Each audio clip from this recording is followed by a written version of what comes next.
ঘূর্ণিঝড়, বালির ঘূর্ণিঝড়, এটাই বালির ঘূর্ণিঝড় লাইভ। হ্যাঁ, বেশ ভালো লাগছে এখানে এসে, শহর দেখা যাচ্ছে সামনে, সূর্য অস্ত যাচ্ছে, দারুণ লাগছে।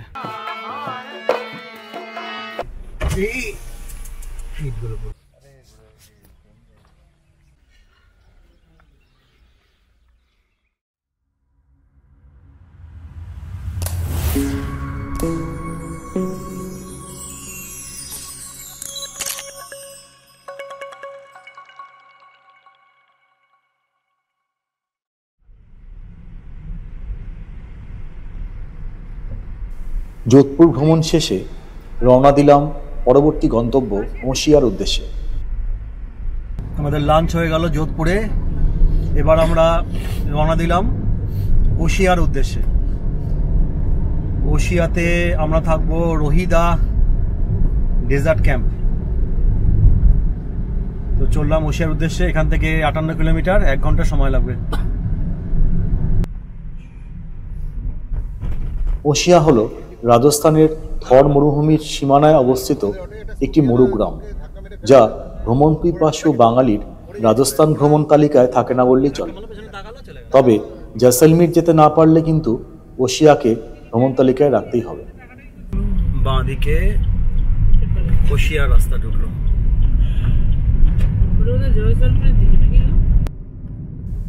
ওসিয়া যেতে হলে আপনি বিমানে বা ট্রেনে চলে আসুন যোধপুর।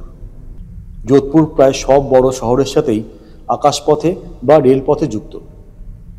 যোধপুর থেকে ওসিয়া মাত্র 60 কিলোমিটার, সময় লাগবে গাড়িতে ঘন্টাখানেক।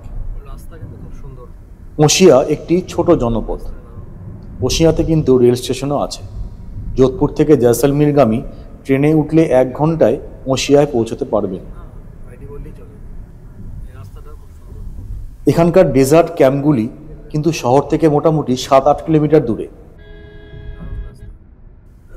তাই নিজেদের সাথে গাড়ি থাকলে শহরে না ঢুকে সরাসরি ডেজার্ট ক্যাম্পে চলে আসা যায়।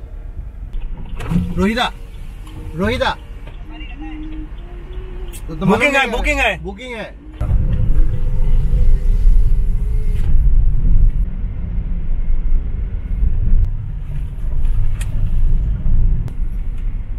রোহিদা ক্যাম্প ওসিয়া।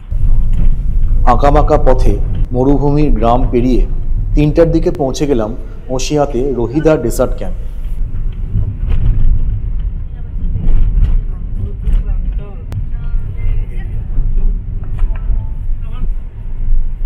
যাবে তো? কাটা আছে, কাটা আছে, ওই যে ওই এন্ট্রান্সটা।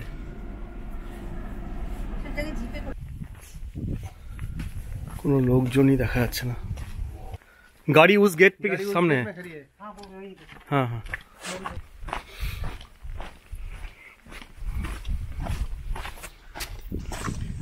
कोई नहीं है क्या? खाली है क्या? आज अभी खाली है, अभी शाम तक आएंगे। शाम को? शाम तक आएंगे।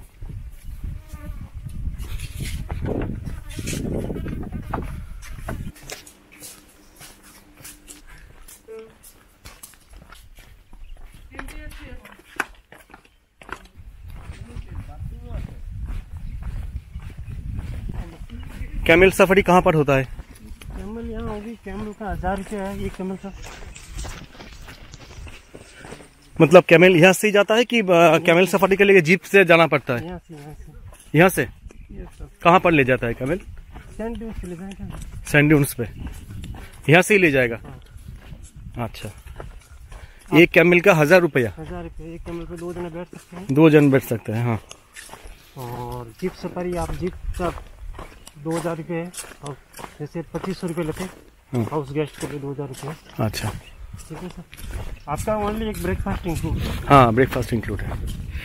रात में डिनर तो यहीं पर मिलेगा? डिनर तो जैसे आप तो बोलेंगे जैसे आओ। ये हलो सुइस टेंट।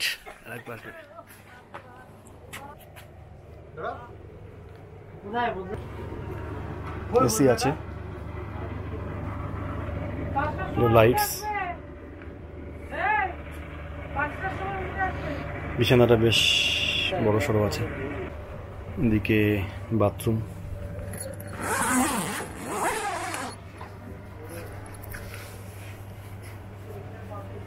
বাথরুমটা যথেষ্ট বড়।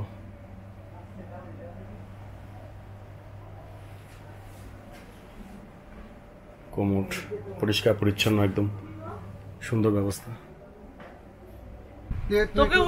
ক্যাম্পে পৌঁছানোর ঠিক পরপরই হঠাৎ করে হাওয়ার ঘূর্ণিঝড় ওঠে। আমরা সবাই খুবই উত্তেজিত হয়ে পড়ি। মরুভূমিতে এরকম মরুঝড় হয় শুনেছি, কিন্তু সচক্ষে দেখবো ভাবিনি। কয়েক সেকেন্ডের মধ্যে ছোট্ট এই মরুঝড়টা সবাইকে আনন্দ দিয়ে হাওয়ায় মিশে গেল। ঘূর্ণিঝড়, বালির ঘূর্ণিঝড় লাইভ।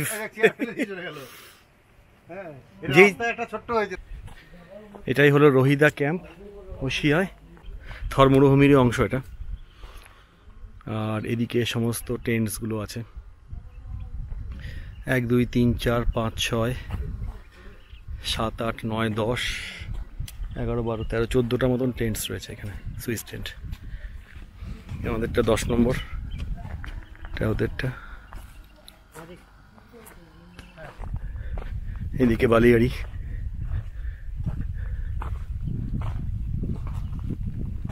ওপরে উঠে গেছে আস্তে আস্তে। ডেজার্ট বলতে সবাই জয়সলমিনি বোঝে।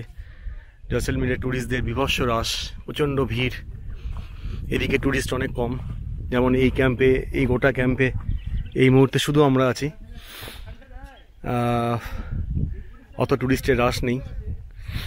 বিকালবেলায় একটু পরে ক্যামেল আসবে, আমাদের নিয়ে গিয়ে যাবে একটু বালিয়াড়ির দিকে। সানসেট করে আমরা তারপরে আবার ফিরব। বেশ ভালো লাগছে এখানে এসে, একটা ডেজার্টের ফিলিং কিছুটা হলেও পাওয়া যাচ্ছে, দারুণ। कैमल कब आ रहा है भैया?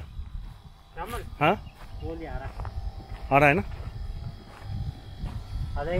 4:30 बजे तक। अच्छा 4:30 बजे ना।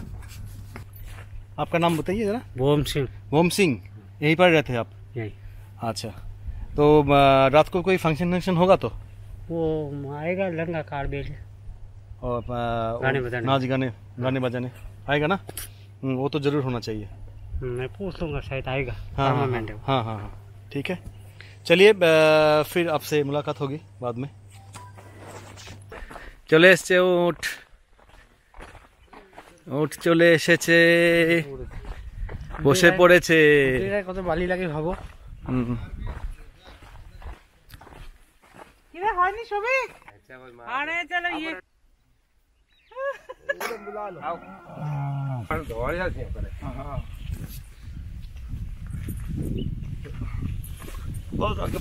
এই ক্যামেল সাফারিতে একটি উটের জন্য দিতে হবে 1000 টাকা।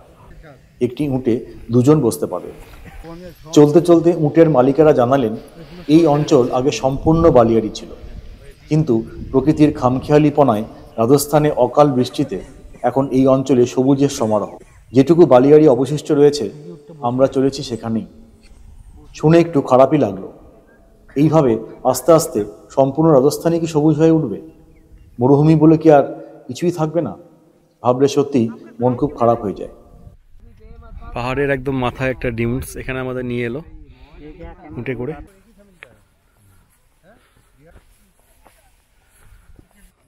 সূর্য অস্ত যাচ্ছে, দারুণ লাগছে।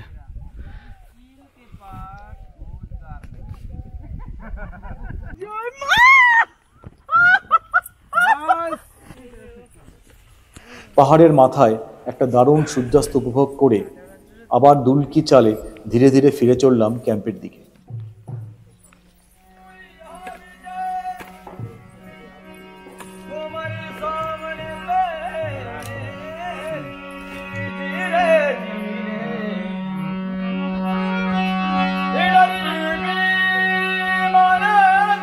ক্যামেল সাফারি করে একটু ফ্রেশ হয়েই চলে এলাম হোটেলের রেস্টুরেন্টের লনে। সেখানে রাজস্থানী গান পরিবেশনার জন্য পাশের ফালোটি শহর থেকে এসেছেন দুজন শিল্পী, ফারুক ও জুনেইদ।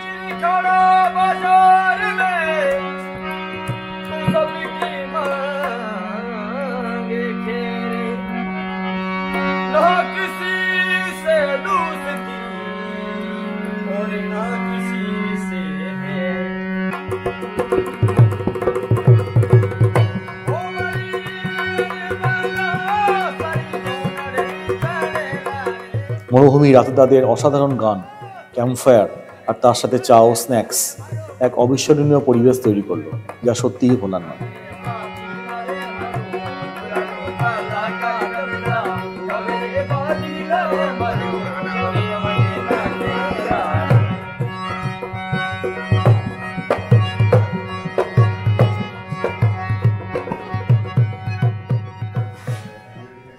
এটা রেস্টুরেন্ট।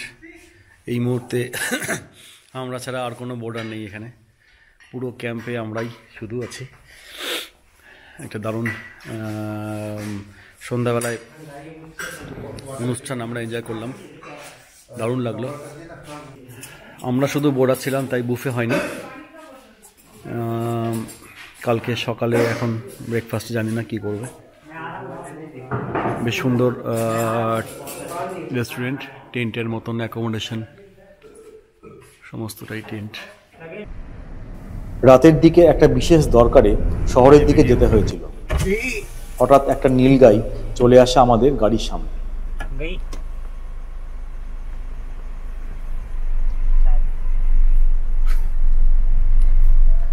নীলগাই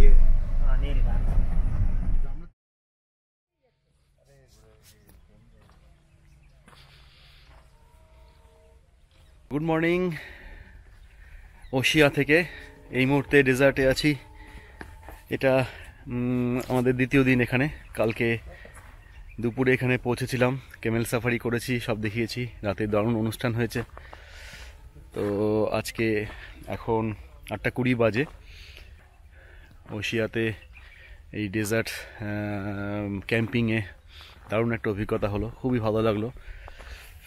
সবচেয়ে মজার ব্যাপার যে এই গোটা ক্যাম্পিংয়ে শুধু আমরাই ছিলাম, এবং এই নিস্তব্ধতাটা আমরা দারুণ এনজয় করলাম। খুব সুন্দর, অবশ্যই রেকমেন্ড করব এখানে আসার জন্য। ওশিয়াতে আরও অনেক ক্যাম্পিং আছে, তবে এটাও ভালো। তো খুব ভালো লাগলো ওশিয়া। থর ডেজার্ট শুরু এখান থেকে। এদিক দিয়ে বালিয়াড়ি, ওদিক দিয়ে অবশ্য কাঁটাতারের বেড়া দেওয়া আছে। তবুও সকালবেলায় এখান থেকে নীলগাই ঢুকে পড়েছিল, 2-3টে নীলগাই ঢুকে পড়েছিল, ভেতরে ছিল ওরা।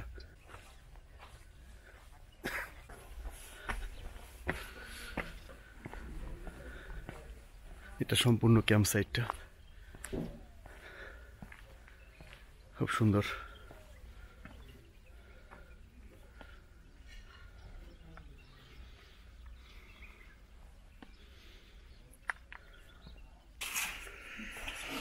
ব্রেকফাস্ট শুরু হয়ে গেছে।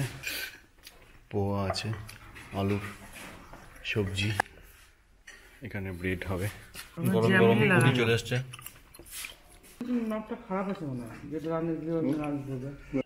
ব্রেকফাস্ট হলো, এখন 1 কাপ চা, তারপরে আবার রওনা।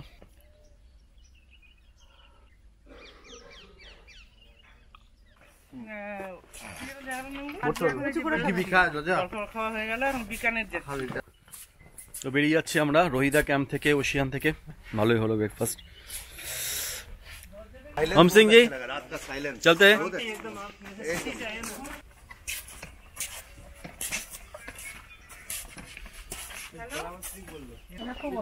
ঠান্ডা লেগেছে নাকি? হবে না মনে হয়। ওশিয়াতে দারুণ একটা দিন কাটিয়ে রওনা দিলাম পরবর্তী গন্তব্য বিকানেরের উদ্দেশ্যে। ভিডিওটি ভালো লেগে থাকলে অবশ্যই লাইক ও শেয়ার করুন, আর চ্যানেল যদি এখনো সাবস্ক্রাইব করে না থাকেন তাহলে এক্ষুনি সাবস্ক্রাইব করুন। দেখা হচ্ছে পরের এপিসোডে। সঙ্গে থাকুন, দেখতে থাকুন, আর আমার মতন করে রাজস্থান ঘুরতে থাকুন। টাটা। ও আবার ওই অস্বস্তি কবে মানলো?